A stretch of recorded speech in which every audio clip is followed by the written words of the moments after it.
time loops, body swaps, and lost memories. Puberty's never been this weird. Let's recap everything that happened in Bunny Girl Senpai Season 1.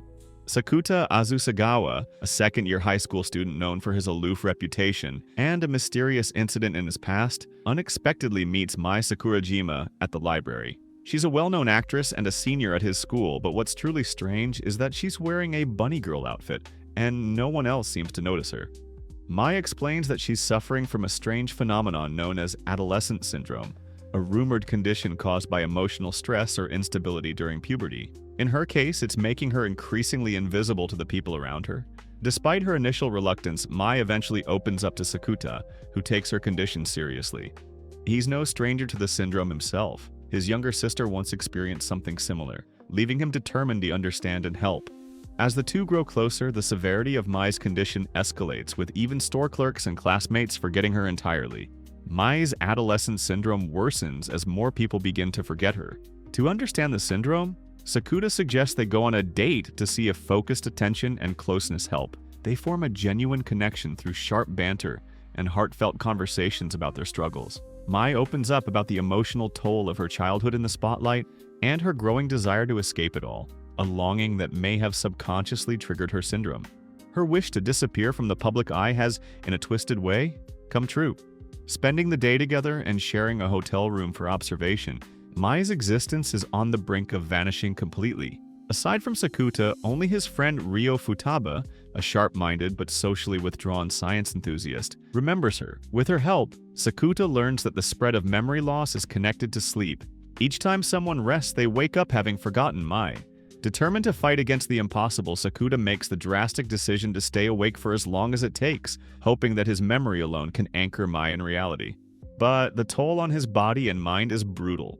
In a heartbreaking twist, Mai secretly slips him sleeping pills to protect him from self-destruction, even if it means erasing herself from his memory too. Despite losing her from his thoughts the next morning, Sakuta's feelings remain buried deep within him.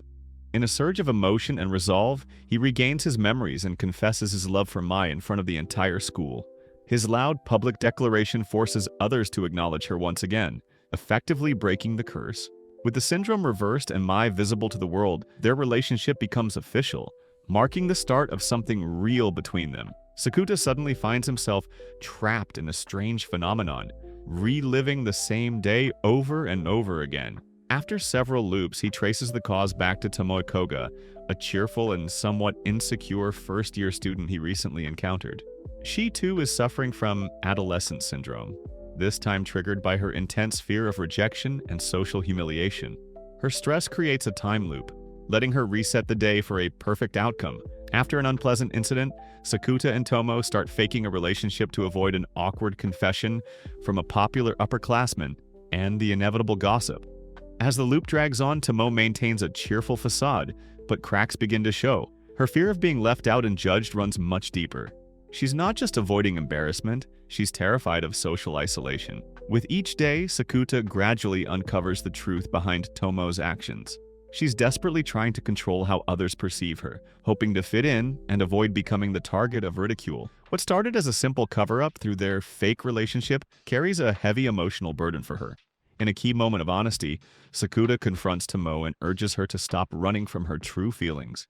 With his support and a bit of tough love, Tomoe finally finds the courage to face reality, choosing to accept the outcome even if it's imperfect. This brave choice breaks the loop, and time begins moving forward again.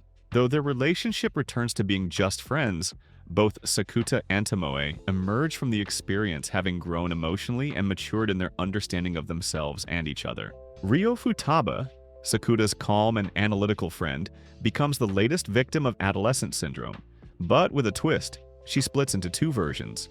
One is the reserved, logical scientist everyone knows, while the other is bolder and more flirtatious, openly seeking attention with provocative posts.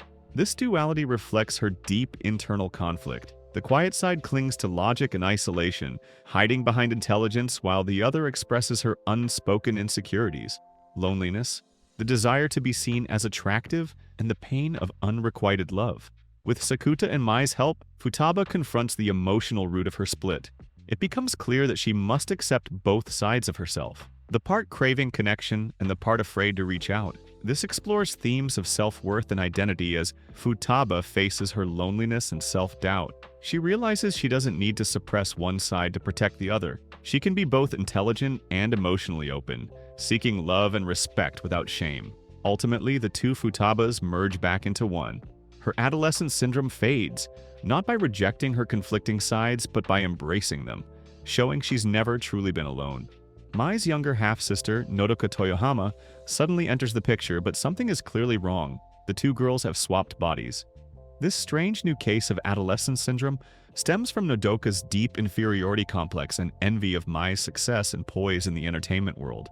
Though an idol herself, Nodoka constantly feels overshadowed by Mai. The body swap becomes a literal reflection of her desire to prove she's just as good as her sister, maybe even better. Living each other's lives forces both girls to confront the realities behind their assumptions. Nodoka experiences the suffocating pressure and constant scrutiny of Mai's fame, while Mai sees how desperate Nodoka is to be recognized in her own right, shaped by years of comparison and their mother's silent rivalry. As the emotional tension builds, both come to understand the burdens the other carries. Their unspoken jealousy, miscommunication, and hurt begin to surface, and with time, shift into mutual respect, finally expressing her true feelings. This raw act of vulnerability breaks the syndrome.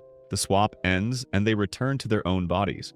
But more importantly, they emerge with a stronger, more honest bond, not as rivals, but as sisters who now understand and accept each other. The spotlight turns to Sakuta's younger sister, Kaede, whose quiet and heartbreaking struggle with adolescent syndrome stems from severe online bullying.